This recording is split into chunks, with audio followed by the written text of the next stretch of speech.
How do we start this podcast? How do we start? This was a super interesting one, and I'm really excited to talk to you about it. I am really curious to see how it landed with you. I am afraid. I'm afraid of talking about this game. Mostly because I feel like an unintelligent sack of potatoes. Oh, interesting. Okay. That's one of the reasons that I wanted to redo my notes for like an hour before this, is like, I need to get my act together. We're going to see how this goes, but I do have things to say. So I guess we'll find out. Yeah. I think there's aspects to this story that we can skip because it's not the main storyline, but we can like talk about them if we want. But like we don't have to do the deep dive. I don't think there's like in the notes that I have, there is a whole section where it's just side storylines, and I just wrote down like one-line blurbs of what the stories were. Did you so do that I would almost have them. all of them? I mean, how would I know? I'm not sure. I did a lot of them. Oh. I thought I did, right? How many but I don't hours know. did you have? I think I How many texted you I had hours? 34 by the end of it. How many hours did I have? I played for 25.6 hours. Oh my god. Mm-hmm. Why do I always have so much more time? I wonder how Because much you I have. actually read text with the depth that you need to. And this is why I was wondering how this hit you, because I feel like You're like, Bridget, play you don't so... read. No, I just like, I know that your style is that you don't really love reading like a ton, and so I was wondering if you approach that differently in this one. I think my thing is when there's action to be had, I hate reading because I'd rather be doing it. I'd rather the game devs figure out how to give me story in a way that is interesting to me while I am doing stuff, versus in a game that is primarily reading, like Dream Daddy or like Butterfly Soup, like games where you expect and anticipate going in reading, and that's what you're going in to do. Like, that's totally fine with me, because then I just treat it like it's a book, right? And I like reading books. I just don't like video games that pause the action for me for a ton of dialogue when I'd rather just be playing. And so this one, we'll get into it. But literally just a book. It's just a book. And I think at first I was like, oh my God. And I think I, moved a little bit quicker than maybe I should have just at the beginning, maybe like the first 30 minutes. And then when I realized what this game was, I just did it like it was a book, right? Then you and embrace so it. it. Yeah. Yeah. Okay. Let's talk about it. Okay.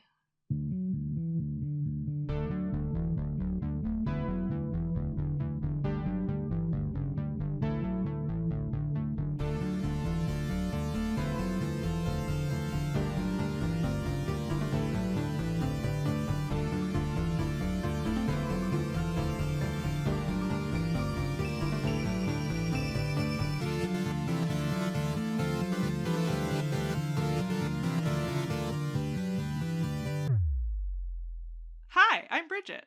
And I'm Maddie. Welcome to Baddy Breakdowns, where we hang out, have fun, and play games all the way to the end. Today, we're going to talk about Disco Elysium. We'll give you the breakdown from its creation to its critical reception. Then we'll take you on a deep dive into the game as we share our own experiences and opinions while playing it. We'll close with if we recommend it, who we'd recommend it to, and last but not least, our personal rating. With that, let's solve a murder. It's classic. Classic. I like it. I wasn't sure if we'd end up with like Let's Dance, but there's not actually dancing in Disco Elysium. Ooh, well, there is. I forgot. There is technically one scene where you can in fact dance. You're right. Yeah. You're right. Okay, I have description for this week. So I pulled this one off of Steam, and then I also have my own little like in my opinion description, because I feel like there's a little bit that they maybe not missed, but just what I would say, the flavor. So, from Steam, Disco Elysium is a groundbreaking role-playing game. You're a detective with a unique skill system at your disposal and a whole city to carve your path across. Interrogate unforgettable characters, crack murders, or take bribes.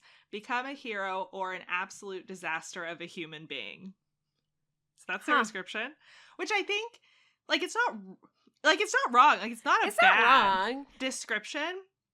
But I think if I was going to give it flavor and say this is actually what I think the game is it was like a very pure, like tabletop RPG in video game Totally. form with a detective theme. Like the detective was a theme and almost like a setting, but it's not necessarily like a whodunit murder mystery. It's like this. It ended up being less of that because of the ending, which I want to talk about. Yeah, which we'll talk about. But it's more of like a detective setting and theme. Yeah. With themes centered around politics, Totally. sexism, substance abuse, loss, and living in the present while feeling the weight of your past. Don't you love that line? Thank you. I Oh my am, in gosh. fact, very good. So good. Thank you. Thank you. But I feel like there is a lot of depth and complexity to this game. And while the description. And class. Did you mention class? Ooh, class was a good one. I didn't have class in there, class. Yeah. But it's just there's so many elements to it. And I feel like the description they had, like it got there a little bit, but not as much depth as you'd expect, I think, once you actually jump in, which maybe is a little surprise that they wanted. But anyway, that's my description. Maddie, you have our how it's made this time. Yeah. So I'm going to have like a little bit of a, not like a bad how it's made, but Are you telling our podcast listeners that it's about to be bad? Maddie? No, it's not going to be bad. That's not the word I'm looking for. Like, it's less thorough. I guess I will say it's just less thorough because I spent a little bit less time on it than I maybe would have wanted. Disco Elysium was made by a studio named Zaum. Zaum? It's capital Z, capital A, / capital U, capital M. And one of the co-founder, Kurvitz, he said he literally just thought it looked cool when it was written out that way, but it's based off the Russian word zom, meaning from the mind. You know what? I vibe with that. I really, really do. I like it. He's like, I just think the capitalization and the / looks cool. Like he literally said I that agree. In the interview. It has a vibe. It has a vibe. Yeah. And the other thing that was really interesting is that it is primarily, the studio is founded in Estonia and is a lot of Estonian employees. And it's like one of the first game studios in Estonia. When they founded it, there's only one other game studio in all of Estonia, and it was a mobile game studio. Wow. That's wild. So I just thought that was really interesting, and a bunch of them during the development of the game, which I'll talk about, ended up moving to the UK. So now it's kind of split between the UK and Estonia. But I just thought that was really interesting because I think it also, a lot of Revachol is kind of based off of Eastern European vibes. It definitely felt Eastern European, and I wasn't sure if I made that up in my head, but it really felt that way. Yeah. So the original idea for this game was from Kurvitz, and he had a drunken night in Estonia, is what he was saying, in 2005, and kind of had come up with the idea for the world. And then he met Kender, who encouraged him to make it a book. Kender was a guy who was more on the money side of things. So he was more of a producer, and he was also a writer, but he had the skills of money stuff that Kurvitz said he didn't have any of.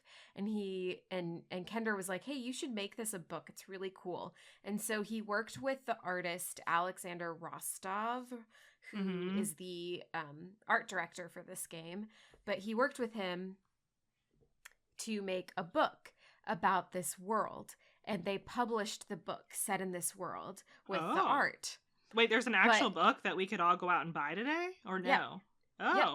But it failed. It completely failed. It only sold 1,000 copies.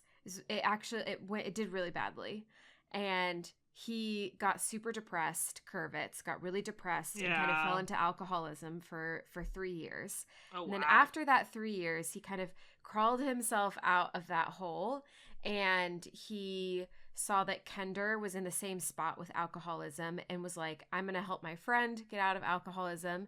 And then Kender, in his attempt to thank Kurvitz, was like, I'm going to like pitch that we try to make this a video game because I do really believe in this concept. And my kids told me, well, nobody reads books. Of course it failed. So we should go make it a video game. Well, nobody reads books. And of course, Kurvitz was super on board and was like, all right, fine, let's do it. Like, I'm excited to work with you.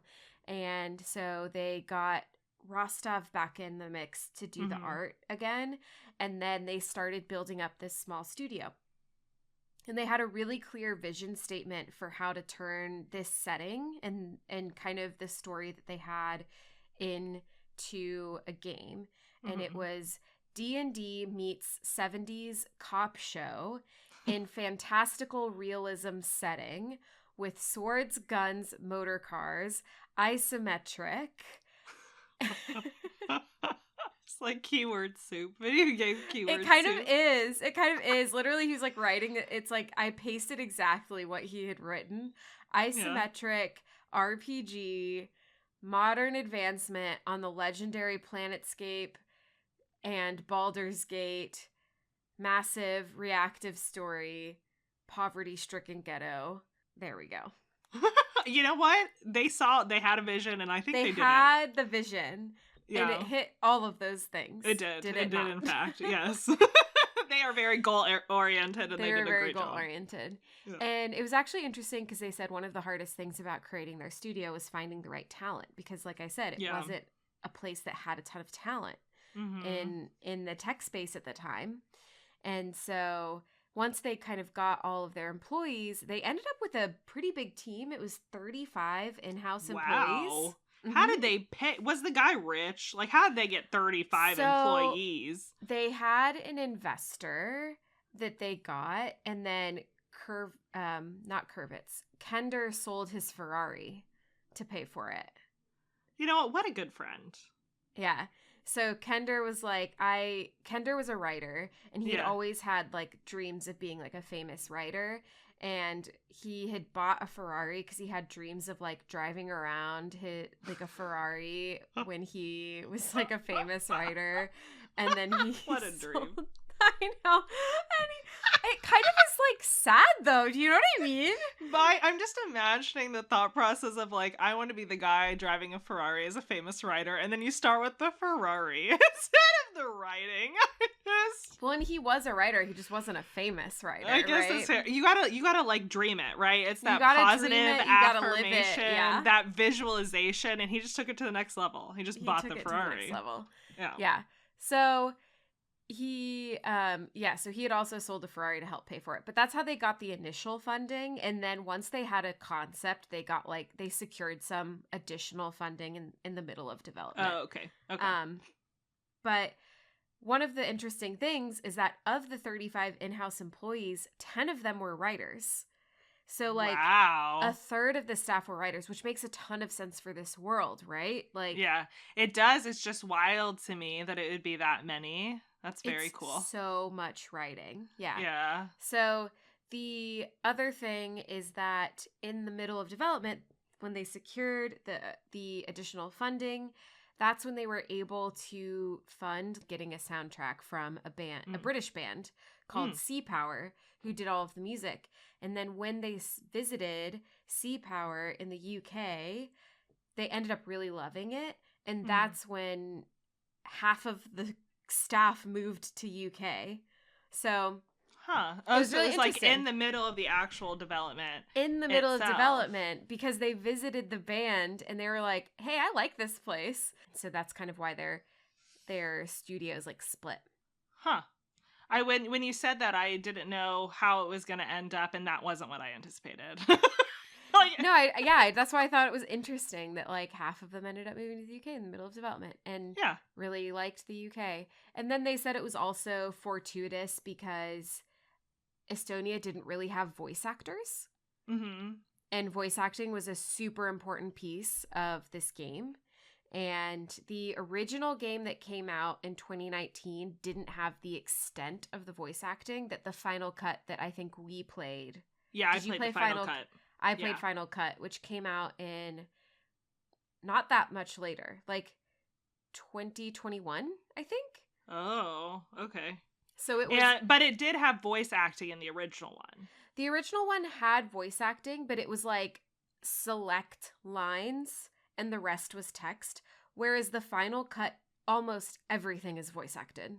Yeah, I did notice. I was surprised. I thought that you'd eventually, because in games, eventually you usually get to the part that aren't voice acted, and then everything was voice acted. I was like, oh. Every single character was voice acted. Yeah. To be honest, I think it needed it, so I'm glad that they did it. Oh, 100%. I think that's a really good call that they had it in the final cut. So that's kind of how the game was made, and then just a little bit about the final cut. The final cut didn't have much different besides being like a more fully formed like version of the game that they had imagined, because they were able to pay for that with the funding from how well the release did. Yeah. And so that's when they were able to do the final cut update. They said they did iterate on a few like pieces of feedback from the community to like tighten up the storylines and like do some of that stuff, but otherwise it was like pretty much the same. And they also expanded on some of the political storylines that wasn't expanded on the original one. So yeah, the final cut is like the fully realized version that they wanted to put out, and they're very proud of. Okay. I see. So now the semi-spicy stuff, or the kind of spicy stuff that is like a bit confusing. So essentially, after Disco Elysium came out, it won a ton of awards, which is great, right? Like, yes. Yeah. It's pretty cool that this like small team, small-ish. I mean, like 35 developers or 35 people is still pretty small. Yeah. It's like bigger than I had thought, but it was not. But it still started off small, and then also you're talking about, like, you said it yourself, it's like the first game company that wasn't a mobile game studio. So they were probably not working with as much resources and trying to learn, like you were saying. So it still feels very impressive to me. Oh, yeah. And the dialogue system is just so, like, there's so many possibilities. It's very elaborate. So much dialogue went into that. Mm-hmm. I mean, it makes sense why they had 10 writers. Yeah. So, weirdly, after Disco Elysium released, it was very popular. That's not the weird part. But in 2022... Okay. So not that long ago. Not that long ago. Yeah. One of the investors in the studio underhandedly... This is like some Succession shit. Like, have you watched the show Succession? No, you keep telling me to, and then I watch the first episode and get so depressed that I never continue. Okay, I watched the first episode 4 times, so... Just, like, move past it and just, like... I don't know if I can. Because I also had a hard time with the first episode, and it took me 2 times to actually... Anyways, they had always had this agreement that no one would have a majority share, so that no one was having... too much power over the company. Yeah. And so they always had a thing where the share, like all of the shares for the company with investors were split pretty evenly. Okay. And one of the shareholders did some underhanded shit that ended up buying a majority stake in the company before anybody even knew about it. And then he had 70% of the company. Not one of the main creators, like some other investor. No, some other investor. And then he fired the 3 like main people in the studio. So he went and fired like the top 3 creators for Disco Elysium, including Kurvitz, who wrote the book that it's based off of. Are you kidding me? Why would he even do what? Like, for what gain? Like, what did he gain from that? And this is why it's, like, so kind of crazy and, like, confusing and weird, because after that, it was very weird. The company started accusing Kurvitz of stealing intellectual property from Zaum, even though Kurvitz literally wrote the book that it was based off of and founded the studio. It's like very bizarre. It's like kind of spicy and like weird and all over the place. I just wanted, so like, is it because he just wanted to get as much, like he wanted the money from the game as much as possible and was willing to take the studio down with it? Was that like his goal?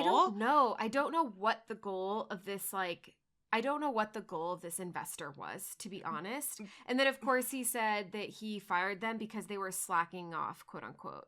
But then do they not? So, like, if you're the three creators, maybe you don't know the answer to this question. If you're the three creators, you build this up, you make this studio. I'm assuming they have some percentage, even if it's not the main percentage. Do they continue making money off of the game or no? I don't know, to be honest. I'm sure they make a small percent, but they didn't have a majority stake either, right? In the studio. Yeah. God. So that's why they were completely, it's very interesting. And then of course Kurvitz is like, well, you can't tell me that I'm stealing intellectual property. I literally wrote this. Oh, you know what I mean? Like, it's God, I'm like sad. I'm like so sad. No, it is that would be sad. Devastating. And he's like, it's my intellectual property. So they're actually still in a legal battle.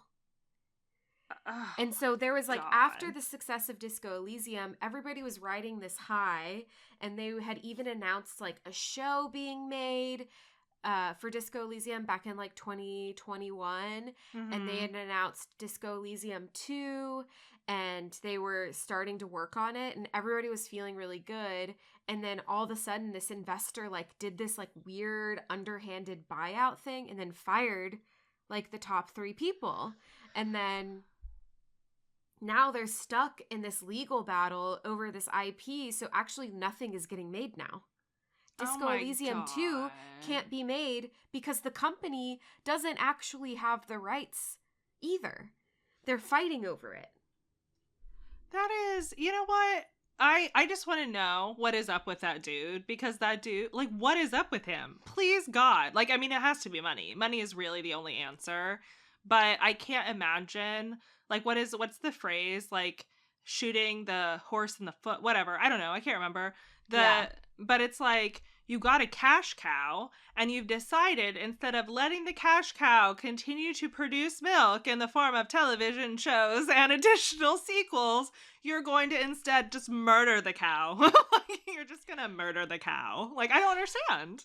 It's like super interesting.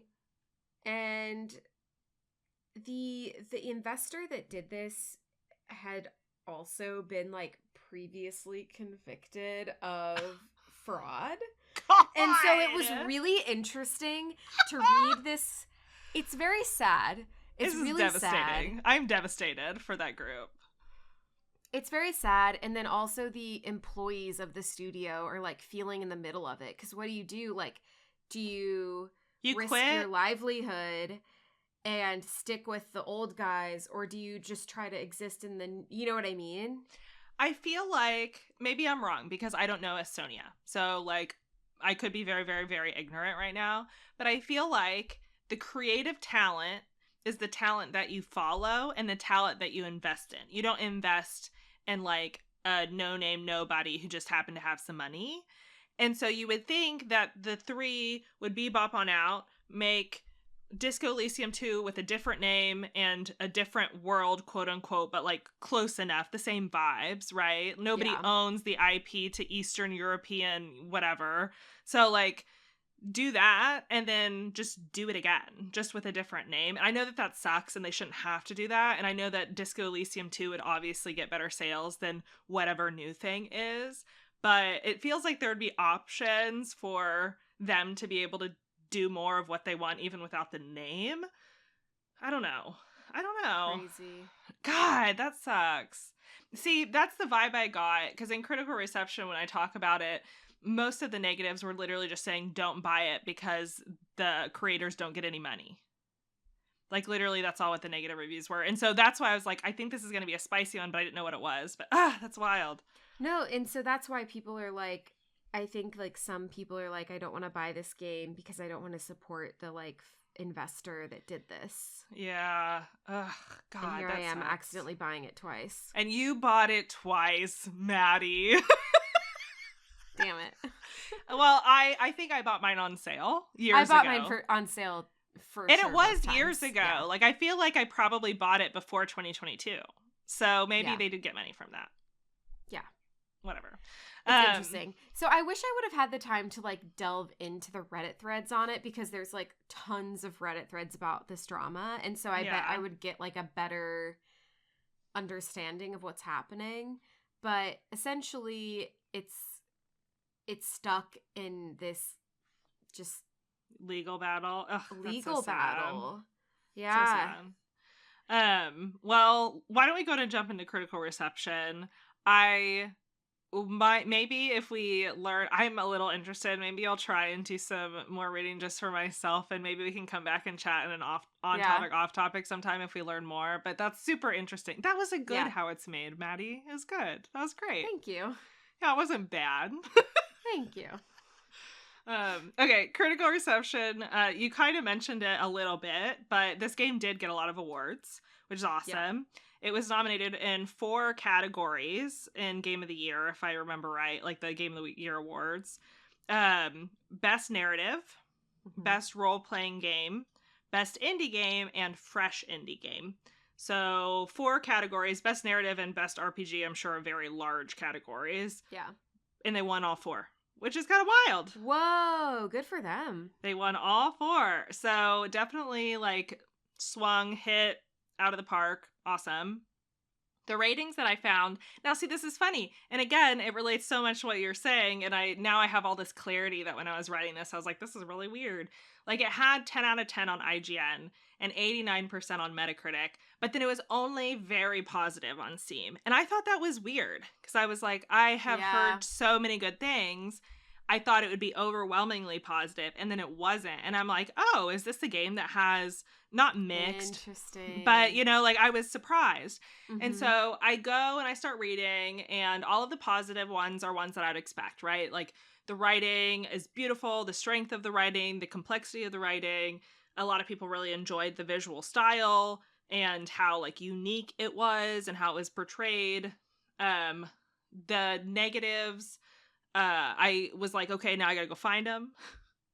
And so I turn on like the negative thing. Yeah. I'm gonna go dig through those. I think it took me something like 20 plus reviews to get to an actually negative review. And every single negative review up to then, and honestly, like most of them, I think I found maybe 2 negative reviews, like for probably the 100 like that I looked negative, at. Yeah. There's only like 2 that were actually negative, and the rest of them was, this game is amazing, pirate it. Or this game is amazing, do not buy on Steam, do not buy this, the creators don't get the money. And without any other context, just this game is amazing, don't buy it. And so I could tell that there was drama, but I wasn't sure what the drama was. But it seems like that. It's just a bunch of people sticking up for the original creators, which is both sweet and sad at the same time, because you would think as a creator, like you'd be very mixed because you'd want people to play the thing that you created, right? So a little sad. The few negatives that I did find seemed more like a mismatch of expectations, maybe. So, they didn't like the gameplay, quote unquote, and it's because the gameplay is more like reading, right? And more like tabletop RPGs, more like a book. And so a lot of people, not a lot, sorry, a lot of the negative reviews, of which there were so few, they were calling out like, hey, the gameplay or lack thereof isn't my favorite. It's not really a thing that I want. Or the game not being what they expected. Like they wanted more whodunit-esque type of things, whereas that's not really the goal of this game. Yeah. And so I pulled a couple of things that I thought were both interesting and funny. The first couple are just interesting because they talk a little bit about like the aspect of it being a book, kind of. And the first one was, it's like reading and writing a book at the same time, which I thought was so cute. Yeah, and I'm like, yes. Cool. Yeah, and I'm like, that is super great. And then the next one I saw was actually a tweet, because I decided to look at tweets this time because, mixing it up. They said, playing Disco Elysium for the first time, this is like literature or something. I like it. Yeah. I was like, yeah, it is like literature. Yeah. And then I sent you that meme. You did send me the meme. Apparently, I have not been on the subreddit for this one yet. So I need to go digging into it, but I hadn't because I was trying to be unspoilery. But the meme is, like the title of it is Disco Elysium fans be like, this gameplay is lit, and it's someone reading a book. So good. I really like it. Yeah. And then for the other quotes that I had, there were a few different ones. And I'm just gonna pull two, I think, but I wrote down quite a few. The first one's a little sad but a little funny. As a pathetic pile of shit in real life, I've never had a game encapsulate my day-to-day struggle quite like this one. I was like, oh no. But I liked it. And then died because a chair was uncomfortable. 10 out of 10. And I liked it because it's true, and we'll get into it. I think it shares what kind of game this is. Yeah. Died because the chair was uncomfortable. Good. Yeah. So yeah, those were my little critical reception. Like, again, overall, very, very, very positive. People really, really loved it. It did really well critically, and at the end of the day, it seems like most of the negatives are because of that drama, which is really interesting. But overall, very well received. I did see like you can find the one-off like thing that talks about, oh, you know, I didn't like it or it wasn't for me. But even the people saying that, I don't think there were a lot of loud voices on the other side. But we'll talk about it because I have some interesting feedback and thoughts for this one. So I'm also excited to talk about it. Do you want to start with first impressions then? Let's get to it. First impressions, yeah. Okay, I just got finished talking, so it's you, Maddie. Okay, my first impressions were that the art style was really cool and interesting, especially for a video game. And I was like, I wonder how they did that. Oh, I forgot to mention how it's made, but they did make it with Unity. Oh, okay, yeah. Anyways, but yeah, the art style was very cool and kind of dark and kind of detective and but Eastern European poverty. They really nailed it, you know? They really nailed the vibes. You're just pulling out all of those keywords that you saw in a section. The keywords. And then I also wrote choices. Because like immediately you have to make a choice about what kind of detective you have to be. And I was very stressed about it. And you're going to laugh. I thought that what sounded the most interesting was like the sensitive cop or whatever, where it's like, are you going insane? Maybe. And it was the Inland Empire one. Oh, yeah. Like, because you have like an intelligence build, there's like a emotional build, and then there's a strength build. Yeah. That are the presets. And so you went emotional. And I did like that, it's like the sensitive build or whatever, because it was like more in the sensing and feeling, and then it also was like you might be descending into madness. And I was like, okay, that sounds really interesting. And I am so excited to see what your experience was in this game. Did you wait, no, we'll get there. Okay, we'll get there. But I built my own build. I did. But let me tell you. Oh. So I jump into it, and the thing about that build is that it has only like 1 point in like your health. Yeah. So you start with 1 health. Uh-huh. And I literally could Did you not die of the get heart past attack? The necktie. Did you die? Yes. I died too. Wait, is that a canon event? Does everyone die? No, I don't think so, because it's the necktie. You go for the necktie. Is that when you died? Yeah. So I died 3 times because I only had 1 point in health. You died 3 times. Did you not turn off the fan, Maddie? I did, but I kept failing the roll. I'm so sorry. And so I died 3 times, and then I was like, fuck it. So then I used the sense build, but then I did some like tweaking, and I did a build my own, and I ended up putting 2 in the physical, so that I started with 2 health so that you bars, could live. That is so amazing. that I could live through that first check, which is literally the first thing that you do in the game. That is amazing. See, like I also died right away, and I was 1, confused, and 2, I was like, oh, maybe that's like supposed to be here, but then it takes you back to the very beginning to rebuild your whole character, and I'm like, oh, I just like fucking died. I died. Oh my gosh. Because you haven't started the game yet. You literally failed the first thing that you do in the game. And then I but I still selected the stuff from, like, Inland Empire was the thing that's, like, descending into madness or whatever. Yeah. So I still did that build, except I just, like, subtracted a thing from intelligence and put it into physical. Because, I see. So that I could do, so I did technically do a build your own, but it was, like, highly modeled after the, like, sensitive cop or whatever. How are you feeling after dying 3 times in a row right at the beginning? Were you, like, still excited to play? Or were you like, get me out of here? I can't believe we have to play this for a podcast. No. It was more funny. And then you can't save scum it because it's literally the first thing that you do. Oh, right. Yeah. Amazing. And I just kept having bad luck and failing the check. Yeah. And I was like, and that's why I said, fuck it, putting another point in physical and restarting. And then I restarted it and it was good. Like, I didn't have that bad of a time because it's the first thing that you do, so it wasn't like I was wasting too much time on it. It was just like, is this supposed to happen? I don't know, because when I put a point in physical, I ended up living, you know? Yeah. So, oh, you even made it past the check, so it didn't even matter at that point. Yeah. So, like, I made it past that spot. I think I still lost a health, though. Like, I'm pretty okay. Sure. You still lost a health. I was like, continually failing that check, but... So I did actually make it through with only 1 health. So it is possible to do that.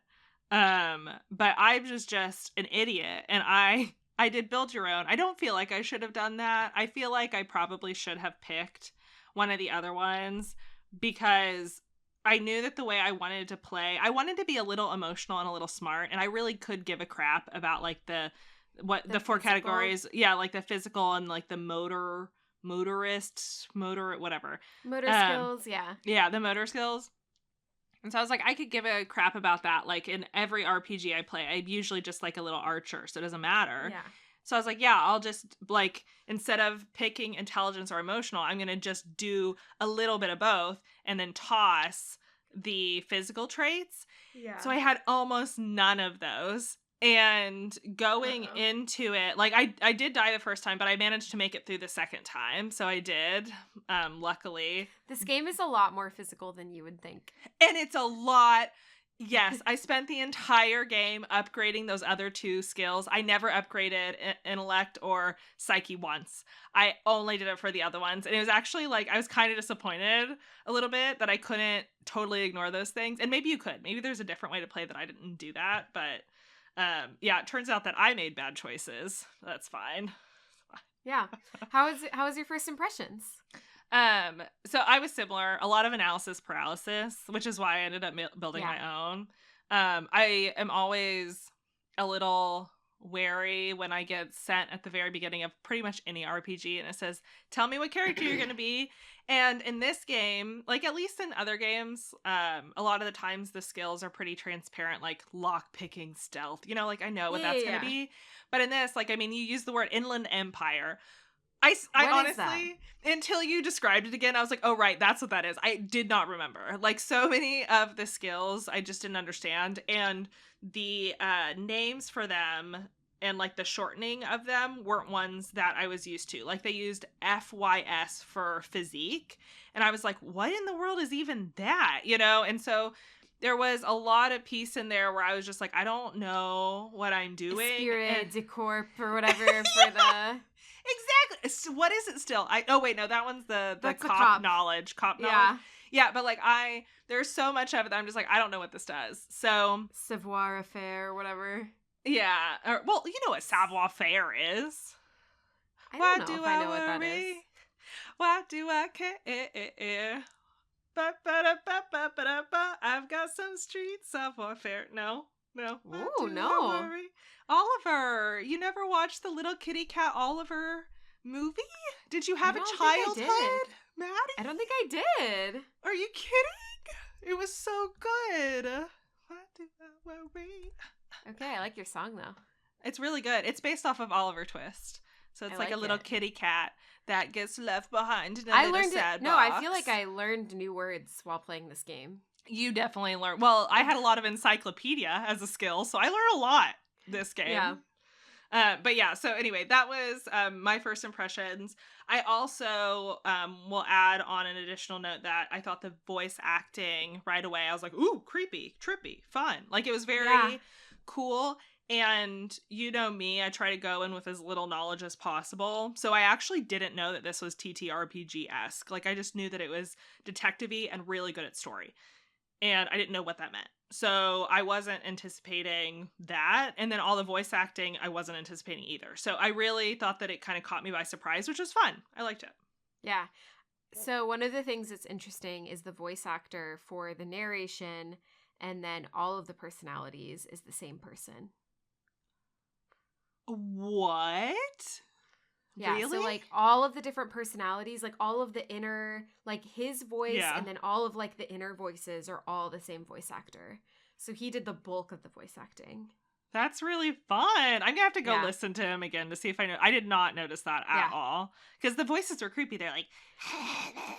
Yeah. They each have their own voice. All of the different personality traits have their own voice. It's very cool. Yeah. And like they even... People who have not played this game are probably like, what the fuck are they talking about? Well, how about why don't we do a brief like setup maybe of the game? Yeah. Okay, here's my like 30-second, 1-minute setup. You are a detective, a part of the Revachol Citizens Militia, which is not really official, but kind of official. So no one here like recognizes your authority. It's in the 50s is what they call it. 50 what? I don't know. But because it's like an alternate universe. And you are here to investigate a dude hanging in a tree behind the inn. And they took a while to call you. When they finally did call you, you show up. You apparently party your little heart out. You now have amnesia. You are severely addicted to many substances. You don't want to be a detective anymore. And then another detective from a different place shows up. His name's Kim. And he's here to work the case with you. And that's like the setup of the game. Yeah. And the reason they're working together is because the zone that they're in, like the town that they're in, is like jointly covered by both of their departments of the RCM. Right. And I never really understood if they were working, like they kind of imply both directions so you can draw your own conclusion, but I never figured out if they both wanted it or if they both didn't want it, which is interesting because if they both wanted it was both at the same time. Yeah, because like it implies that you as a detective are either good or bad based on if they wanted the zone or if they didn't want the zone, which I think is kind of fun. Yeah. It is fun. And the primary game mechanic, I guess. Should we talk about that? Yeah, go for it. Or so how the game works is because you're this alcoholic, amnesiaed cop that doesn't remember anything and like obviously like literally anything, not even your own name, and you're obviously a deadbeat of some sort, like middle-aged dude, and there's this very interesting piece of it where the majority of the gameplay is inner personalities like having conversations with in reaction to the things happening in the world, but also with you in a way. So it's what we were talking about where you have your empathy as a personality that says things like in this dialogue box. There's pretty much always a dialogue box on the right-hand side of the screen when you interact with things, and they respond in their way to things. So there's empathy, there's what's one of the physical ones? A physical instrument. Oh yeah. There's a ton of different ones. There's honestly so many.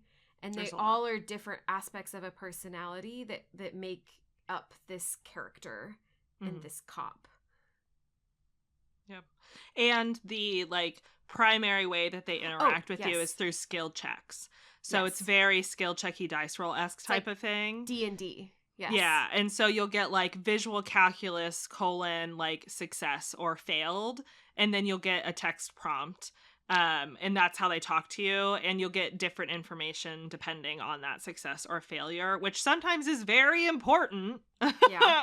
Very important.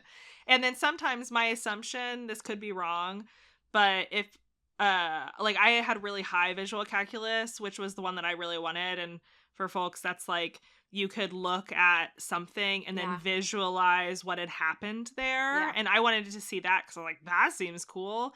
And I like those skills helped you do things and see things and whatever outside the game too. So it's like the skills both helped in conversation for flavor, for actual information, and then also like within the world itself. Totally. With like doing actions, because you'd come upon a thing and then it's like visual calculus, 43% chance of success based on your skill points in visual calculus as an example. And so then you could either go check it, like you could try the check and see if you make it, or you could go grind on something else, put an additional skill point into visual calculus and like come back when it's a higher percent chance.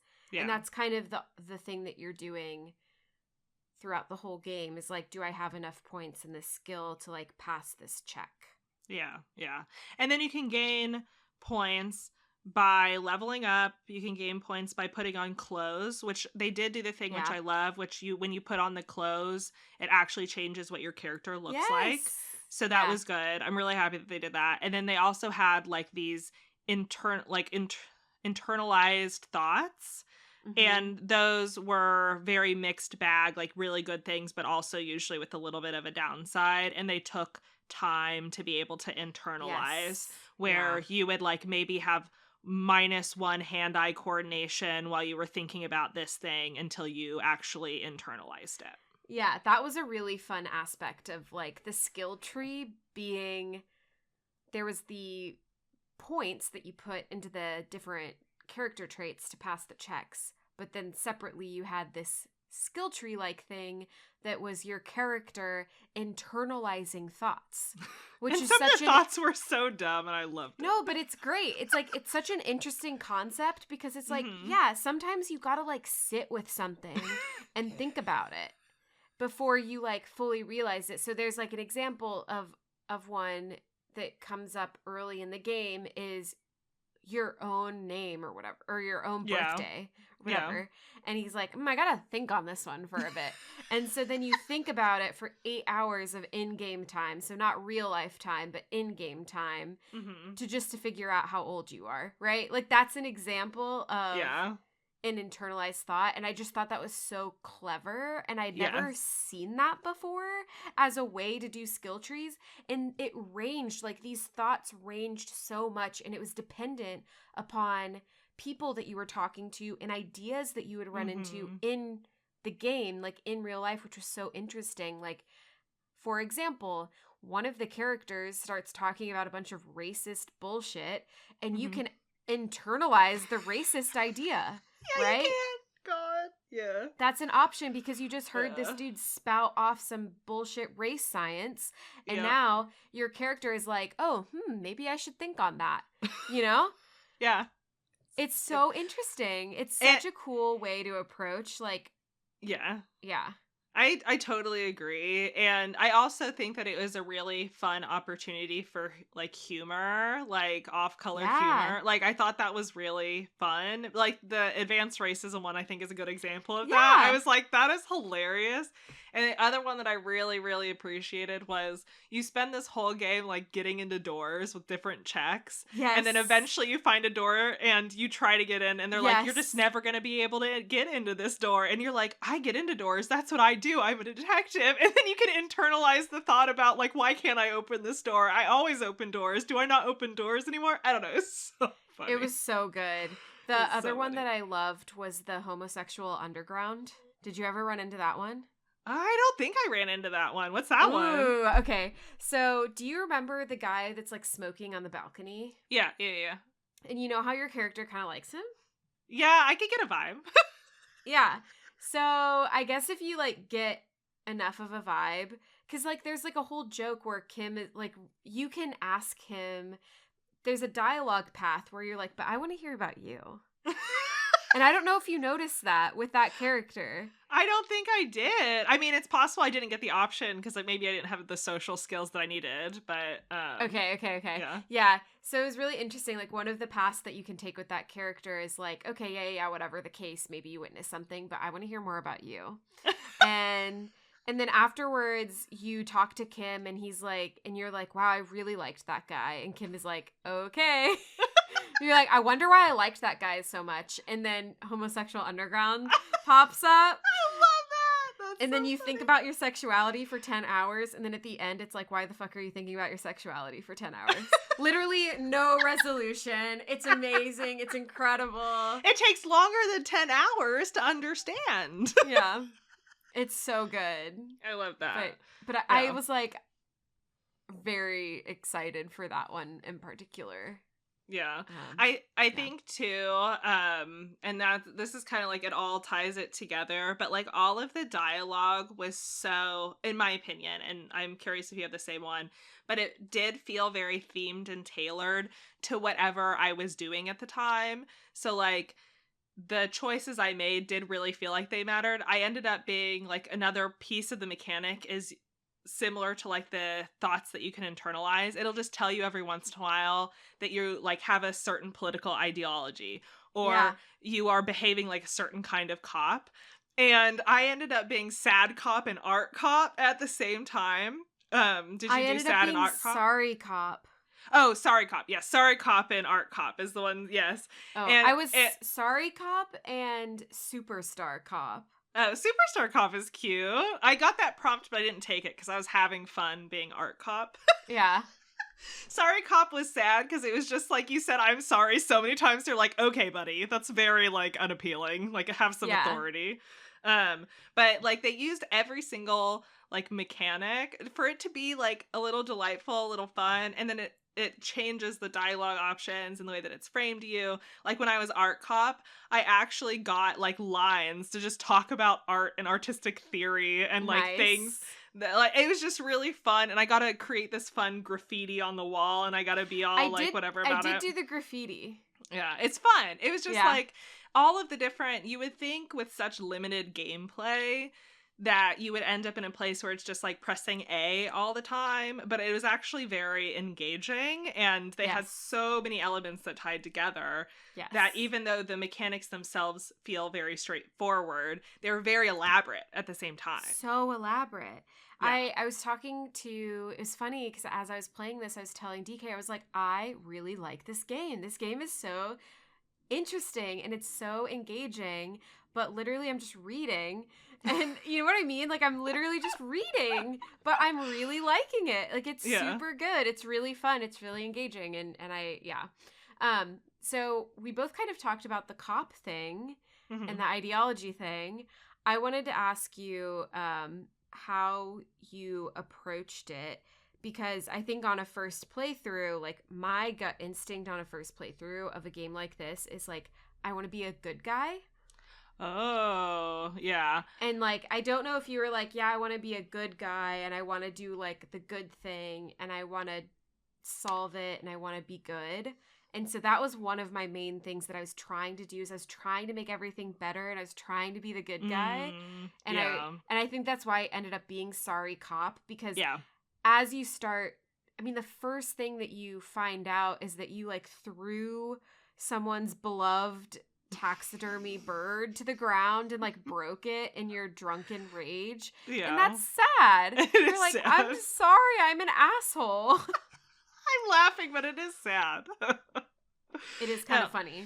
I approached it, so I have a really hard time being mean in video games, because I think I might, for lack of a better word, internalize a little bit too much, like, who I am. And I could do, like, stealing, because stealing to me doesn't define my internal, like, goodness as a person. Yeah. Like, I don't steal in real life, but in, like, this fictional world, there is literally no consequence for it. And so I don't care. Like, I'll steal. But then, like, there are consequences for being a dick in these video games, because then the people are sad and they react that way and they don't want to talk to you and whatever else. So I have a really hard time being, like, actually mean.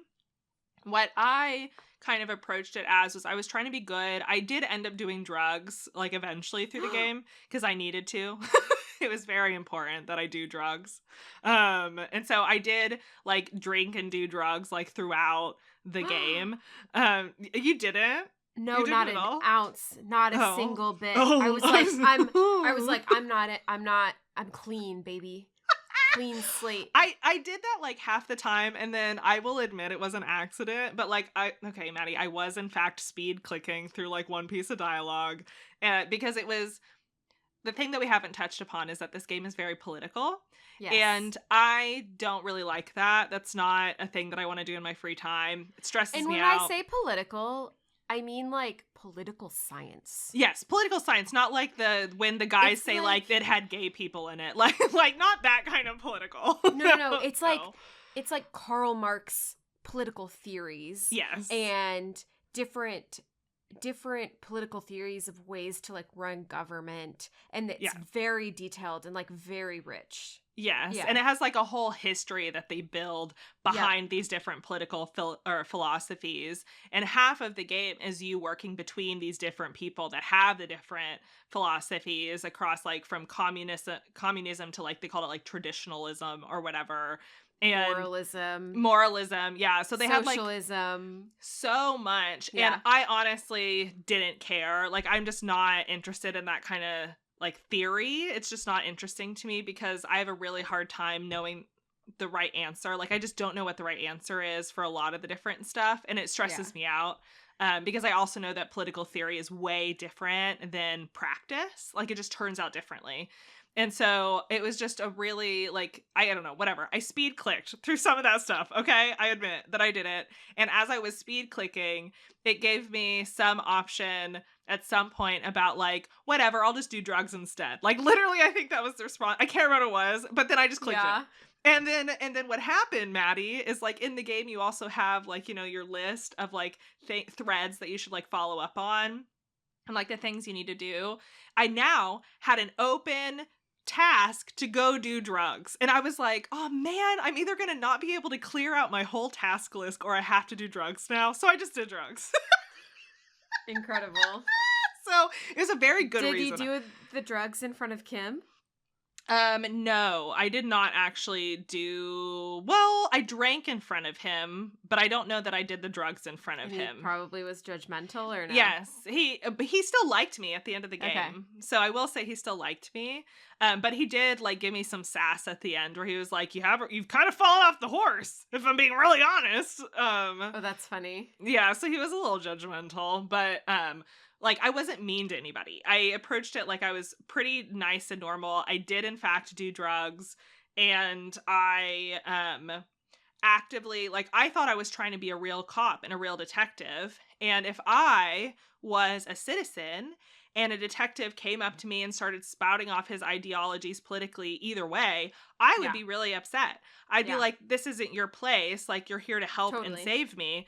And so I played very, like, in the middle, I don't have an opinion, I'm just a cop, the whole time. I did, in fact, miss out on stuff because I did that, I think. But that's what I did. So I was very, like, vanilla in that way, if that makes sense. I was mostly also, like, not getting into the political stuff because there is a point where it's like, okay, this is just, like, very, very thick. Like, it's just like a lot.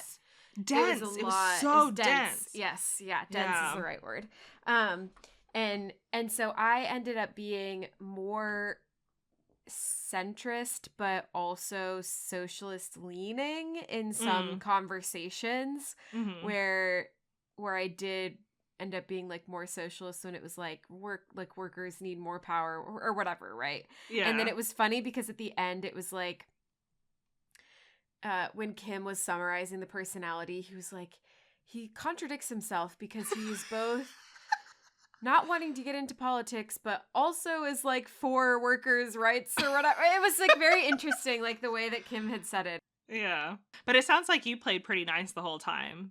But which is wild to me because you said you were trying to go into like the I'm going insane track, which I feel like you'd have to do drugs to really take advantage of. But the insanity aspect that I leaned into more was like the cryptid stuff. Oh, okay. And the pale stuff. See, I got absolutely none of the pale. I saw like 2 references to it and I still don't understand what it is. So I still don't know what that is. Yeah, so there's like a piece of this world that is kind of magical realism. Mm-hmm. And my descent into madness was more related. Like, I ended up steering it more related to those things. I see. Versus the route where it could be like, you know, to your point, like more in the drugs area. Like loser cop. I don't know if that's an actual category. It might be. I mean, sorry cop is probably close to it. Yeah, probably. I was a little bit bummed when I got sorry cop. I was like, damn. They called me out for it, but they're right. I said sorry at every single chance that I could. I was like, I'm so sorry. That's my bad. Yeah, because it is. Yeah, he did so many awful things. Like, absolutely awful. Okay, do we want to do a quick rundown of the main storyline? Yeah, we can do that. Yeah, let's try. Cool. Do you want to try? No, you go made for it. nicer notes. No, you made nicer notes. Okay, I can try. Wait, how do you say her name? Clashe. I honestly no clue. Clashe. I have to pre-practice if I'm gonna get this in 2 minutes. Okay, so you have a murderer. Murderer is hanging behind the inn, right? That's where we're starting. And you have been here for a while, but you came obviously after the murder. So first off, the way that this kind of works, the story, you have the murderer behind the building. He's got some armor still left on him. And so you follow some threads and you figure out that this armor goes alongside this lady. I think her name is like Joyce, and she works for something called like Wild Pines. Yeah. Wild Pines. And is the company. And you kind of delve into this story where the union, the dock workers union, is striking, and they're striking and trying to actually work alongside this Wild Pines to get their like demands. And their demands are, we want to be like a part of the board. They're trying to get a new union agreement. Yeah. Yeah. And so Joyce is here to do some negotiations, and you figure out that the guy hanging behind the inn is actually there to be kind of her muscle and to help support her as she tries to be negotiator with the dock workers union. Now, obviously, it didn't go well for him. And you find out very, very early on, actually, that there is this whole group called the Hardy Boys that are like this vigilante group. And they admit to you that they have, in fact, killed this guy. And they killed him because he's a rapist and a nuisance, and he deserved to die, pretty much. Rapist, racist, bad person. Yeah. Yes. Like, they make it very clear that this is a terrible human being. But then there's that underlying piece of like, well, was he actually? Or is it because you're the dock workers union and you want to kill this guy because he's on the other side of this company? So you get kind of this thread, and they eventually tell you, like, here's the name of the victim, Clashe. I don't know how you say her name. She's staying at the inn. Go talk to her. And she actually tells you, no, we were lovers. They're lying. And when you unravel it, you find out that of the Hardy Boys, there's somebody missing. That person helped Clashe cover up the murder, but you still don't know who the murderer is, because Clashe says, no, actually, he was shot through the window while we were in the bedroom. And the window was broken. And the window was broken. So there was actual evidence to back up with the fact that he was shot through the window. Yeah. And so they take you down this journey, and they make it kind of clear that the lady that helped Clashe cover it up, called what do they call her, the lady driver? Ruby. Oh yeah, Ruby, the lady driver. Ruby. Yeah.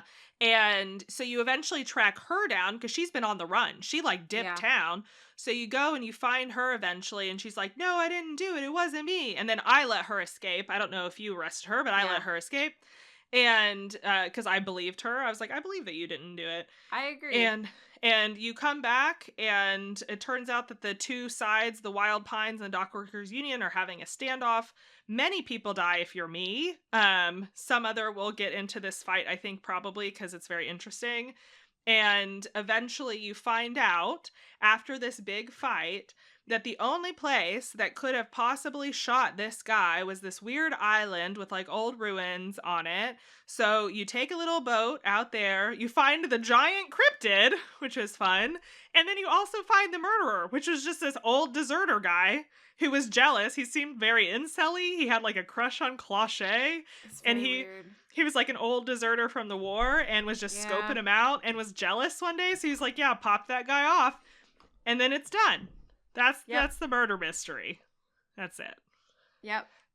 And the whole time you're working with Kim. And your whole time you're working with Kim, who is like, I don't know. I had a good relationship with Kim. I did too. I wanted to impress him. I was like, I have to impress Kim.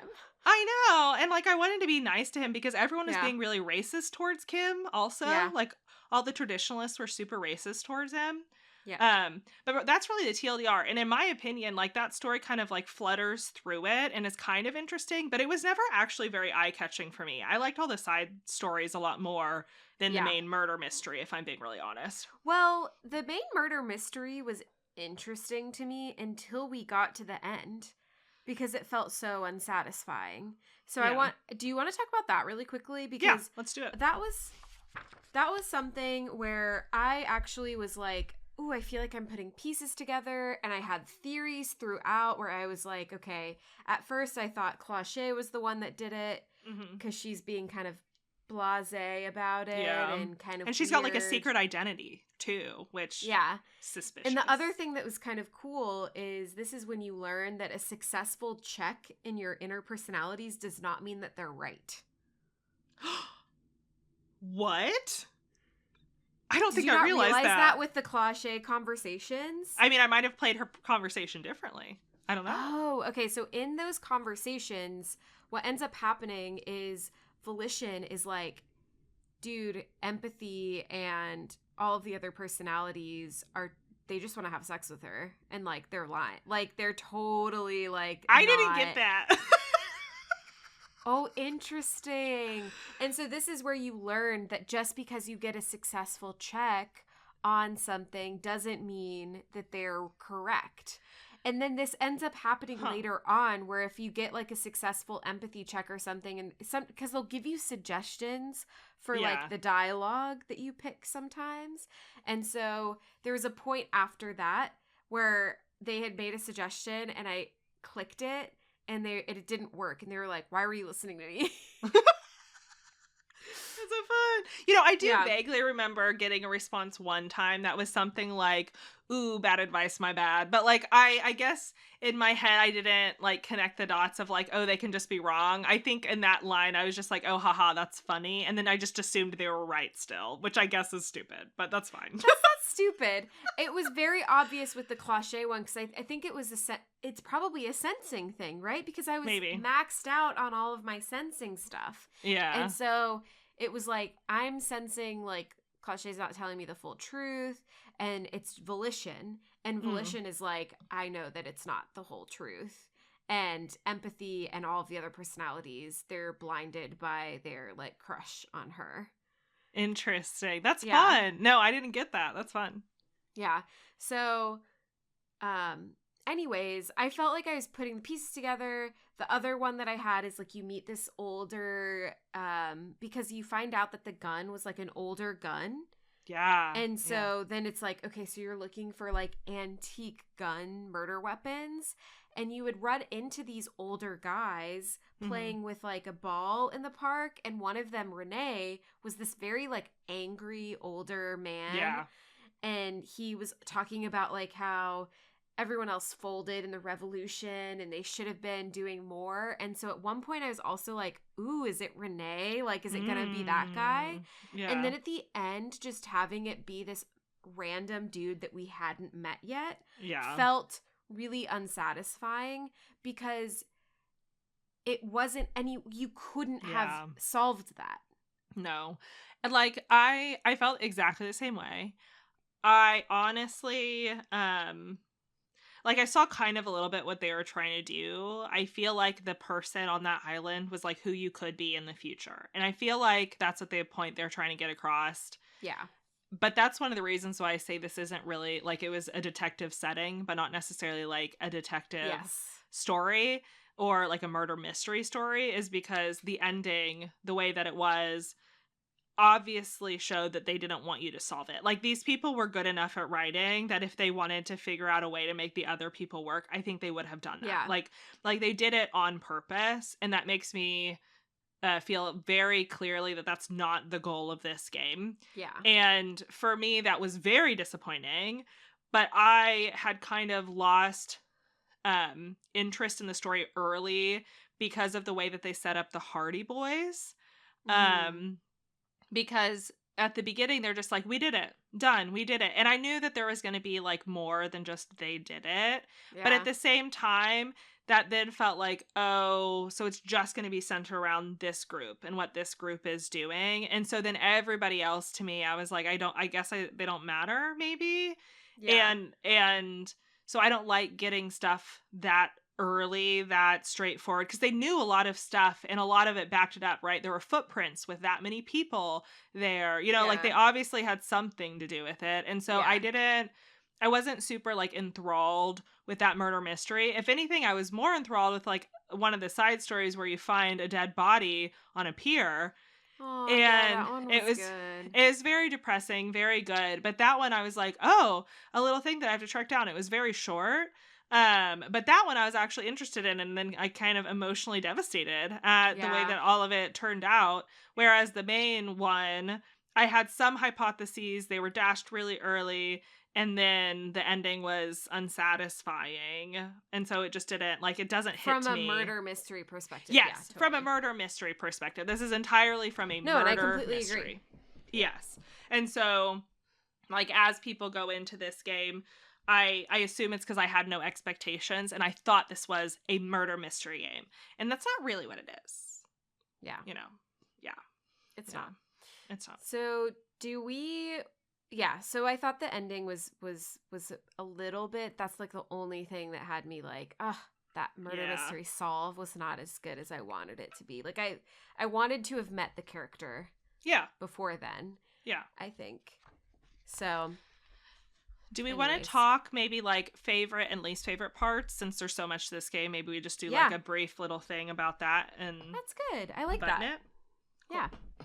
So I loved the cryptid. I already kind of mentioned it, but I really liked Lena and her storyline and talking to her and like her husband and their very racist friend, who I didn't like. Yeah, no, he was garbage. He was garbage. Garbage. Why are y'all hanging out with him? But Lena is a paraplegic who was hanging out in the hotel that you were staying in, and she and her husband are kind of cryptid zoologists, and they go hunting to find proof of cryptids. And Lena's whole story is that she had seen a cryptid when she was really young, or she thinks that she saw a cryptid when she was really young, and she'd kind of been telling that story. And then when she met her husband, he was like, oh my God, I'm a cryptozoologist. Like, we should look for this thing together. And so they had like an emotional connection in finding this cryptid that disguised itself as reeds, like in the water. And part of it is that you could just like sit there and talk to her and ask her about cryptids. And then at one point she had invented traps for the reed cryptid with locusts. And you can go and check the traps for her because the husband is very tired and old. And he's like, oh, but I have to stay out here and find this cryptid for Lena. And you're like, no, go home. I'll do it. And I really liked that storyline. And then it had a great payoff at the end. It really did. When you finally find the cryptid and you get a picture of it and you get proof of it. And it's really fun. And so that storyline just felt really satisfying to me. And it had this, what? You got a picture of it? I didn't get a picture of it. What? I didn't get a picture. No, it showed up and Kim and I both saw it. And so he backed me up and we were like, a cryptid exists, but we didn't get a picture. How'd you get a picture? I don't know. There's a dialogue option that said, Kim, take a picture. I didn't get it. Because remember he took a picture of the hanging body and he was like, I only have one left. Like, I only have one photo left. Maybe I took a different photo earlier. Oh, maybe. God, that's so devastating. Devastated. Yeah, so I had a photo of the cryptid that Kim took. Did you get it? Okay, so then did you get a chance to send it to Lena? So then I got a chance to send it to Lena. That's so cute. Oh, I'm devastated. So I really liked that. I liked the other story, like side story that I really liked was the church one.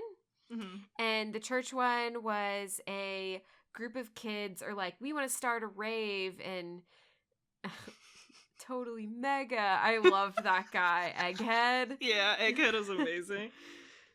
And then in the church, there was already like a radio person who was trying to like find the Pale, like proof of the Pale, which is the Pale storyline that I kind of mentioned. Okay, so in my notes, I literally say, like, because, I wrote down all the little mini storylines, and I was like, and Suna, the programmer lady, was trying to find a weird empty spot in this church, but I don't know what she was actually trying to do. Like, I had no idea the context. Yeah, it was very confusing. Trying to find evidence of the Pale. And you unlock the Pale when you're talking to Joyce about all of the crazy, you know how like when you find Joyce, you can talk about like meaning of life, blah, blah, blah, blah, blah. Oh, you found it in that? I only did like half of that because I was bored.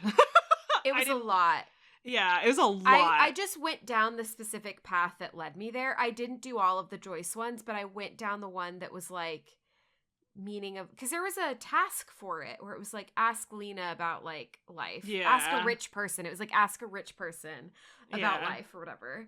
Or not Lena. Ask Joyce, like ask a rich person. And so yeah, I just like ended up down that path, and the Pale is essentially in this world, and again, like it was pretty dense, so I don't know if I fully got it, but it's essentially a wormhole. And it's how, not a wormhole, it's like nothing. It's where nothing exists. And then you can enter the Pale to travel distances in a short amount of time. Oh. And so if you remember the old woman who was kind of out of her mind. Yeah. Like the one that took the your lorry gun. driver. Oh, no, that one? Okay, yeah, that one. Yeah. No, sorry, yeah. The lorry driver that was kind of like loopy and weird. She's loopy and weird because she was a Pale lorry driver. So she would transport goods through the Pale. And if you go through the Pale, it like messes with your psyche. Oh, see, that's a whole thing I got absolutely none of. Wild. Yeah. So there was so what Suna was trying to do was find evidence of a piece of the Pale that was in the church. Because that was causing the like sound to disappear. Nothing. Yeah. Yes. Yeah. Because the Pale is nothing, but you can travel through the nothing to get to. Could you? So in that storyline, did you actually get to travel into the Pale? No. Oh, okay. No. Okay. So at least I didn't miss that. No. You didn't miss that. I got to make a club in a church. That's what I did. And that was fun. Yeah, but that was fun. Yeah. So then you like turn the church into a club. So those are my two favorite, I think. Yeah. Those are good ones. What about you? So for me, I won't repeat the cryptid one. I did think the cryptid one was fun. We kind of touched on it, but it was the Billy Majon's and her husband and that like murder storyline, or quote unquote that like death storyline. So that one, you are walking around in like the fisherman village area and eventually go to an old pier, very rundown. This whole town is rundown, right? And there is a hole in the pier, and it looks like a man has like stumbled and then fell and passed away on the pier. And the reason why this one was really interesting to me, so like you find a library card on him, you go figure out who it is, you figure out that, oh, that's probably, like the card says Billy Majon on it, but it's probably not Billy because Billy is a woman based on the library that you call, so it's probably like her husband. And the reason that I like this one so much is because earlier in the game, outside of the little bookstore, there's a lady that stands there, and I had talked to her quite a bit, and when I talked to her, I kept joking, or I was joking around. I just thought he was off his rocker, but he was like, is anyone missing? How's your husband? Like there were so many questions that you could drill her on like, is your husband okay? Have you seen him? Is he missing? All this kind of stuff. But you have absolutely no context that her husband is actually missing. And so she's like brushing you off. She's like, no, I know where my husband is, blah, blah, blah, blah, blah.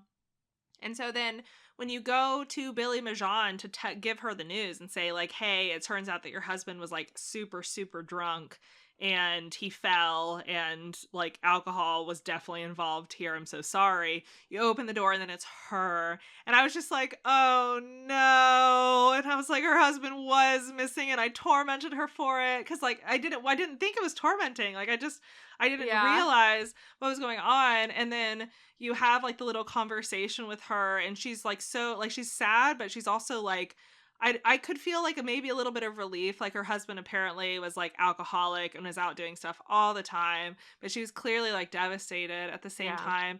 And at the end, you have like a time to tell her like the kids are off. She's like, do I need to go get them and tell them? And you're like, no, like I said, give yourself some time. Like it's okay. And it was just so sweet because she was like, yeah, you're right. I think I need the time and it'll be okay. Like it was such a devastating storyline and it was so short. Like it was really, really short. But I really liked that, like it emphasized the detective-iness of who you were. Like you did find another crime and then you went to go kind of mini solve it. And the connection of seeing her outside the bookstore every day, I was like a little devastated. I felt so bad. Yeah. So that's one that I would call out. And then the other one that I would call out, I guess one's not a storyline, but the Kuno and Kunoese. Wait, hold on. Let's see if I can do a really terrible British accent. Fuck does Kuno care? Oh, that was good. But I can't. I've been watching too much Love Island. So good. That was actually really good. But he like it's this little brat who talks in third person and like throws rocks at the dead body. He's apparently, did you know that Kuno, if you kill Kim in the shoot off accidentally, Kuno is your partner. Yeah. So like that was wild. I read about that afterwards and I'm like, that's so cool. But like that was just kind of fun because he was such like a little idiot. Although I didn't follow his whole like dad's a drug dealer storyline. I did. I didn't because I don't know. I didn't have any muscle and they said I had to beat him up. And I'm like, okay, well, I'm never going to be able to do that. He ended up being like almost dead. Oh, okay, great. Well, then I could have beat him up. I just didn't. No, you don't beat him up at all. You find him and he's like ODing, essentially. Oh, ew, that's sad. Yeah. Poor Kuno. Yeah. Yeah. And so then the actual real last one that I'll throw out there was I actually really did enjoy the little haunted bookstore, like the commercial district. Yeah. That was cool. Yeah. So there was like this whole section, right, that had this commercial district, and there is this like myth that it's cursed and that all of the things in this building are going to like go out eventually. And so the little bookstore owner, she's like obviously horrified and has all this stuff in her store to make sure she's safe. Yeah, that mom is terrible, absolutely terrible. She makes this little girl work and hand out papers all day every day. But you eventually like go in for her to figure out what's up because she thinks some spirit's like haunting the place. Wait, I didn't do that. You didn't do that? I didn't do that storyline. Oh, well, you cool. Like you go and you talk to her and she's like, I thought she sucked, so I didn't want to help her do anything. Oh, okay. Well, I did help her. She's like, there's a thing that's being haunted. Can you go figure out how to do it? So I go in through her back curtains, and I assume you found a different way into that building. But well, you can bust down the door. Okay, I never did that. I never busted on the door because I never had to. Yeah, this is like one of the first things I did. No, you just fucking body it and crush the door open. Yeah, I didn't do that. I went through her little back curtains. And she's like, why did you do that? And I'm like, because I wanted to. Because you suck. Because you suck. No, I helped her. And it was fun because then maybe you got different dialogue options then, because eventually you find that all of the businesses are dilapidated, and then you find a woman in the tower making dice. And did you not find the lady making dice? No. Keep going. So there's a woman who's up there. Very different experiences here. She makes dice. She just has her own little studio up there to make like dice for D&D role players, which I assume is like a cute little Easter egg because it's like D&D-esque. And you can have this conversation with her where you're like, hey, so this lady thinks you're a ghost and that this whole place is haunted. And the talk track that this woman has is so funny because she just goes through all of the different businesses in there and explains why they were terrible business ideas and how they were absolutely never going to work. Oh my gosh. Like, it's not a curse. All these people were just terrible business people. And she's like, I've had my dice thing running for a long time and it's been totally fine. And so then you can leave and go tell the owner. And I chose to tell her that I dispelled the spirits and there are only good spirits left or something. And there's like, you know, like I lied to her so that I would get stuff. But it was a really fun little storyline, and I just loved the little dice lady being like, no, they were just terrible business people. And it was really funny. I liked that one. That is funny. Oh my gosh. So I found that area later because it was part of Suna's quest. Oh, see, like, I didn't find Suna until really, really far into the game. I did this, like, the first day. This was, like, the first thing I did. The first day, yeah. Yeah. So, the first day, I did, like, bust into that gym area. Yeah. But I didn't see the curtains with the stairs. So I actually didn't even notice that whole area until I went back into that room because of Suna's quest, and she was like, it's in the old building. And then I was like, oh, okay, like, and I was looking for the entrance, and then I was like, wait, can I walk through here? And I walked through there, but the dice lady wasn't there. I never ran into her. You have to go, like, all the way up to the top.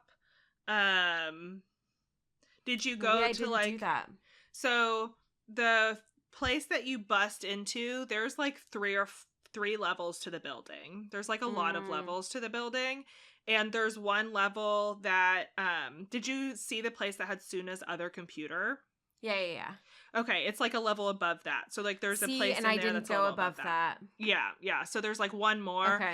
And maybe I just got that option because I was doing the haunted quest. Like, maybe I got some dialogue that pointed me that direction. Or I can't remember. Just wasn't paying attention to the stairs. I mean, it was really dark, right? It was hard to kind of navigate. That's the one criticism I have for this game, honestly, other than the ending and, like, all the political stuff that it wasn't my favorite. The navigation in this game for me was really, really hard. Like, just walking around. Like, I kept running into stuff. It was hard to tell what was a path and what wasn't a path. And so it was very easy to miss areas because it was hard to tell if I could walk there or if I couldn't walk there. Yeah. But anyway, those are my favorites. Cool. I'll have to look up a video of the dice lady. You should. She's cute. That's fun. Do you have any not faves? I guess I've listed a couple of mine, but do you have any not faves that you'd want to emphasize? You're like, no. Honestly, I'm the same as you, where I enjoyed the side stories more than the main. Although I ended up really liking the Hardy Boys. Like, I didn't want them to die. I know. I that liked was sad. Titus. Did Titus die for you? No, Titus lived. Oh, Titus died for me, and so did Elizabeth. It was very devastating. A lot of people Elizabeth died. and Titus lived. A lot of people died for me, but I failed a lot of those checks. Like, I just got bad rolls, and so I got bad rolls. I had put so much into physical at that point. Oh. That I ended up succeeding most of them. Yeah, I did not. I failed most of them. And going into it, I had collected all the armor. I did do that, minus the helmet, but I did do that. Yeah. Well, because the helmet you get at the very, very end. Yeah. So I wore all that armor. Yeah. Going into it. I lived and Kim lived, but I think I had like 6 or 7 people die. Like, a lot of people died. If I remember right. It was very sad. Because I did like Titus at that point-ish. Ooh, did you save Scum? No, I did not. Nuh-uh. At all? The whole time. No. And I will say that was actually one of the things that was frustrating for me. It probably would have been more enjoyable if I save scummed. But we talked about how, like, when you fail checks, you can try again, but you have to invest more points, right? To be able to try again. And so my whole game was based on where I had a check that I really wanted to pass and putting a skill point into that so that I could try again. It was kind of frustrating to play that way because I couldn't, like, build up physical because I would fail, like, a medium check for a thing that I should have just done. It was like 80% and I failed it. And be like, okay. So then I have to go put in a skill point into this thing that I already had 5 things in so that I could go do it. So no, I did not save scum. Did you the whole time then? The whole time. Maddie. Well, because it's like you said, I had so many points. I had like an 80%. I did it strategically. Like, I didn't do it for like the big story beats. Like during the fight, I did not save scum the fight. Yeah. I didn't save scum like I mean, you can't really like go back and do like the red checks or whatever, right? 'Cause sometimes there's red checks. So I didn't do like big story beat ones, but there were things like painting a mural where I was like, yeah, I'm going to save scum that because I just want to see the content so like, I don't want to be miserable doing this like tiny thing. You know what I mean? Yeah. That was one of the things about this game that weirdly I didn't feel this way in Baldur's Gate 3. Like I try not to save scum on Baldur's Gate 3 either, but I feel less bad about missing content there because there's so much content.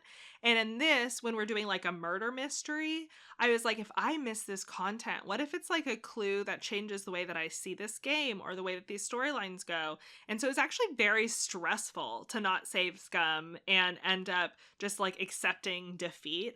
Like there are some things that I'll never know because I failed. That's part of it. Like I think that's part of the thing that they were trying to do. Yeah. But there were key pieces that I did save scum. Or I'll give an example. There was a point on day 2 where I didn't want to do the racism route to get to the dock. No, yeah. I was like, I'm not fucking being a racist just to get to this guy. You're like, not and the only other way was to jump off this ledge, right? Yeah. Yeah. And I kept failing it. Me too. I had tried it twice before, and I hadn't saved scum, and I kept putting points in it, and it's kind of hard to like get enough things to put in points. And I was like, I'm tired of wasting points here. So then I didn't want to do the racism thing, and so I saved scum that until I won. Yeah. So honestly, there was times where I like made the decision to be like, this is going to be more fun for me. Yeah. So I'm going to do it. You know what I mean? I think that's a super valid way to play because like I think I failed that 5 times. And I put points in every single time to be able to do it. And so my game was weird because I didn't actually cut him down, like the body down, and make progress in the murder until like the 3rd or 4th day. Like that's why I had all those side quests that I had done earlier before the other stuff, because I had done all of that because I didn't have anything else to do, because I was trying to get as much points as I could to put more points in that stupid jump. And you think you could just like fall over there. You don't even need to jump. Just fall. Just trip and fall. And so I get it. Like I think I would have had more fun if I hadn't done that. I just I tried not to because I knew as soon as I started, I wouldn't stop. I have I just knew I wouldn't. So totally. I just never did. Didn't stop. I started and I didn't stop. That is accurate, but I had more fun. Like I made the decision to do it because I knew it would make me have more fun. Yeah. And I mean, that's a good decision. Yeah. Right? Yeah. Okay. Do we want to button up? Wrapping it? This is a long one. I know. And there's things that we didn't talk about that I had notes on. And it's just like, it's such a dense game. It's like such a rich. Is there anything that you want to mention before we go? This is your time. You have a captive audience, Maddie. I think I covered everything I wanted to cover. I have more notes, but I don't know that I need to talk about them. I don't think I need to either. I just like, I will say the music was good. I really liked the church music when you first walked in. Oh. Yeah. Like I thought that was really cool and like kind of spooky. Oh, we missed one thing that we didn't talk about. Ooh, we probably should have talked about it. The whole storyline of why he's so depressed, the main character. Oh, I didn't unlock much of that. Oh, so like the TLDR is there was the whole time you're an alcoholic and a drug addict, right? And you get all these options that imply you have this ex that for whatever one reason or another, like you're not with her anymore. And it's implied throughout the whole thing, right? And the reason that I feel like it's good that we just briefly mention it, even if we don't get into it, is one of, I think, the final scenes of the game consists of you falling asleep and then dreaming of her. And you get that whole scene where you are like experiencing the breakup in real time, like as she leaves you. I did not get that at all. Did you not nap on the island? I did not nap on the island. You had to nap on the island. Yes. And it was like a button up of this whole story of like this girl and why she had left. And it's like this really kind of devastating breakup where she's like, no, I have to go. Like, I have to go. I'm leaving. I have to go. And the like end result, my understanding of it at least, is that she was this gorgeous, beautiful, like 10 out of 10 amazing woman. And he was just like this guy. And he used to be a gym teacher. So Yeah. he's just like a normal gym teacher. And like eventually I think she decided, I can't remember the reason, but she just up and left. Like she wasn't satisfied. He moved to be a cop. And I think the life is probably just not the life that she wanted. And so you get like this little scene that's, you should watch the scene. Like the scenes, I would say the actual real conclusion of the game is that scene and not like the undercover. Damn, and I completely missed it. Well, and I mean, like, I'm kind of sad that they even let you miss it. I just assumed I had to sleep. But that one felt more like a conclusion to me because so much of the game is about your like internal turmoil. Yeah, right? Totally. And so this scene was more like the ending to me, and then everything else after that was more like buttoning it up. But you should go watch that one then. You should watch it. Yeah, I should watch that. Mm-hmm. Wow, I missed it. Okay. Yeah, that's what's kind of cool about this game, though. I feel like I want to watch a playthrough of someone doing like the bad run or something. Yeah, I don't want to play the bad run, but I'd like to see how stupid and funny it gets. Yeah. Yeah. For sure. Like just constant drugs, disappointing Kim, not caring about anything. Yes. I feel like it'd be very entertaining because the lines that they have there are super sassy and like they're like, I don't know. It's just, I think it would be fun. I just didn't want to do it, you know? Yeah, that's fair. Okay. Recommendations. Yeah. Right. Do you want to go? I would recommend it, especially if you're a fan of the D&D style of like storyline branching and dialogue heavy, story heavy games. That this is just going to be right up your alley. Mm-hmm. It's also just like we said, it's really intelligently written, and so I felt like I was kind of learning while I was reading it. Like I actually felt like I was playing a piece of literature. I don't know how else to describe it. Like it was really, it was very smart. I would give it a 4.5 out of 5, but because you can't do halves, so I just round it down to a 4. It was like almost a 5 for me, but I think the character at the end, like the murder mystery not paying off the way I wanted it to, was just what made it half of a star off of a 5 out of 5, I think. So 4 out of 5 what's?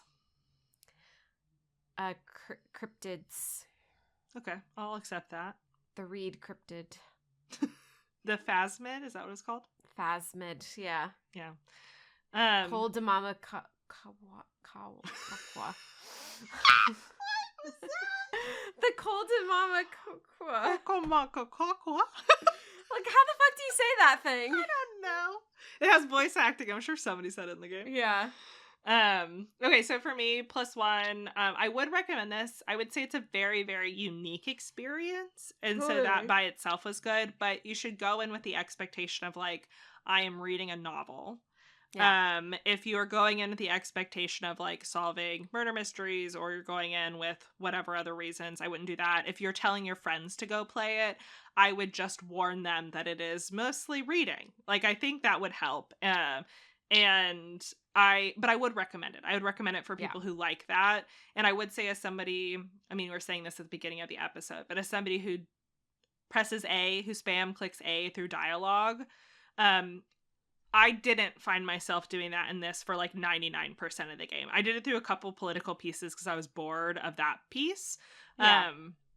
But for the most part, I was very enthralled and engaged with the dialogue itself. If you find yourself playing this game and speed clicking A, the text is the game. So you probably aren't going to like it. It doesn't change. Like, that's what it is. Yeah. And so for me, I actually think I would have given this 3.5. And then I'd round up to 4. I wouldn't round up to 3. It's better than a 3. But like, I would have given it a 7 out of 10 for me. I think similar reasons. The ending was a letdown, like that main little thing. For me, I didn't like as much. And some of these like political and history pieces were so dense for me. Like they did the thing where they use all the names and the words and the places that you just can't follow if you don't have context. At least I can't. I've never been able to do that. And lots of world building. So much world building. And I know some people love that, but even in books, I skip it sometimes. Like I will literally skip pages in books to be like, this is stupid. And it's stupid that you included it. I know that some people like it. I'm just not one of those people. So I think a combination of those two things to me knocked it down to like a 7-ish. Like it was still good. And the reason that I'd round up to a 4 for it is because I thought that the writing was so unique and so fun. Yeah.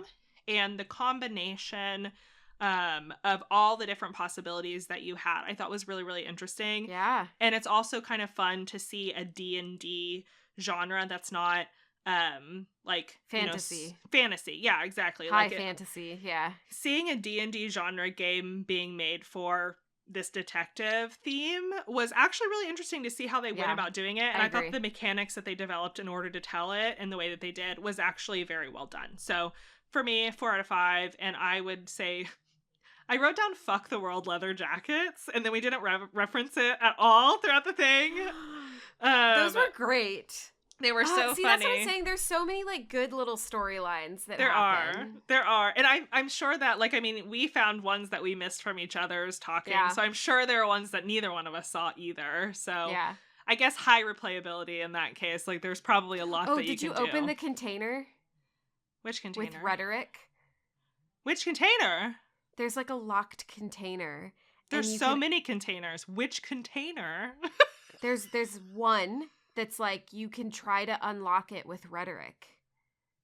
I guess no, because that doesn't strike a bell with me. I don't know. That was another one that I put points into in rhetoric, and then at one point I was like, fuck it, I'm just going to save scum because I'm done putting points into rhetoric for this pass. Well, what was in this container? It was a billionaire. Oh, wait, no, I did get in there. Yeah. Okay, the container. Okay, like the container. Yes. Yeah. Okay, yes. Yeah. We should have talked about that one. God damn it. It's okay. It's too late. We're at the end of our episode. The thing I'd say about it is they literally, the way they described it is this dude bent light because of how much more money he had than you. Like, that's how much fucking money this guy had. And that was amazing and very funny. Yeah, it was very funny. Very funny. Okay, do we have a on or off topic today? I think we're out of time. This is a long episode. It could have been longer. We could have talked for another hour and a half, honestly. Yeah. Thank you for listening to our podcast. If you liked it, don't forget to subscribe and rate it. You can find us on Instagram, TikTok, and YouTube at Baddy Breakdowns, and visit our website, baddybreakdowns.com, made by Bridget Keene. Heiser. It's exciting. That's exciting. The podcast art was done by the wonderful, wonderful Tanisha Vernikar, and the podcast was edited by me, Maddie. And I also made the theme music. Join us next time to hear us two baddies break down Botany Manor and The Rewinder. These are both puzzle games on Game Pass right now, and both of us have actually already finished Botany Manor, and it's very good. So we recommend that y'all play these next ones because they are kind of cute hidden gem puzzle games, and go play it. Yeah, and if you play it before our episode, then you don't have to worry about spoilers either. So yeah, because puzzle games are just, it's all one spoiler. Yeah. Okay. All right. Thanks, everyone. Bye. Bye.